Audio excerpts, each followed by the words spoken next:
नमस्कार. जय महाराष्ट्र. राष्ट्रवादीचे नेत्या व खासदार सुप्रिया सुळे यांनी मनोज जरांगे पाटील आणि राज्य सरकारबद्दल मोठा गौप्यस्फोट केला आहे. त्यामुळे राजकीय वर्तुळात एकच खळबळ उडाली आहे. दरम्यान मनोज जरांगे पाटील यांनी सरकारला आधीपासून वेळ दिला आहे. जरांगे पाटलांनी खूप सहन केले आणि सरकार ऐकूनही घेतले आहे. परंतु आता मात्र मनोज जरांगे पाटील आणि समाजाची फसवणूक करायचे पाप हे ट्रिपल इंजिनचे खोके सरकार करतंय अशी शक्यता नाकारता येत नाही, असं म्हणत सुप्रिया सुळेंनी सरकारवर आरोप केला आहे. एवढंच नाही तर सुप्रिया सुळे म्हणाल्या की तारीख पे तारीख अशा प्रकारे मनोज जरांगे पाटलांना सातत्याने टाळलं जाण्याची शक्यता नाकारता येत नाही.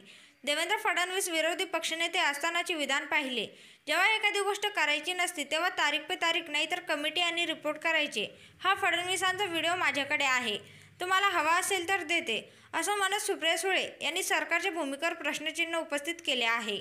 त्याचबरोबर आरक्षणाचा जेव्हा मुद्दा आला आणि सरकारने शब्द दिला तेव्हा सरकारने तातडीने सर्वेक्षण करणे गरजेचे होते.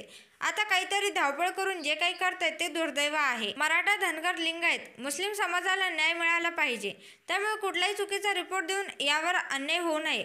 आता जे काम महाराष्ट्र सरकार अर्धवट करते त्यामुळे खोटारडा रिपोर्ट काढून सरकारने कुठल्याही समाजाला फसवू नये, असंही सुप्रिया सुळेंनी सरकारला म्हटलं आहे. दरम्यान लोकशाहीत आंदोलन करायचा प्रत्येकाला अधिकार आहे. मनोज जरांगे पाटील आणि त्यांच्यासह असंख्य लोक आज मुंबईच्या दिशेने येत आहेत. हे सर्वजण शांततेच्या मार्गाने मुंबईत येत आहेत. त्यामुळे पोलीस आणि प्रशासनाने त्यांना सहकार्य केले पाहिजे.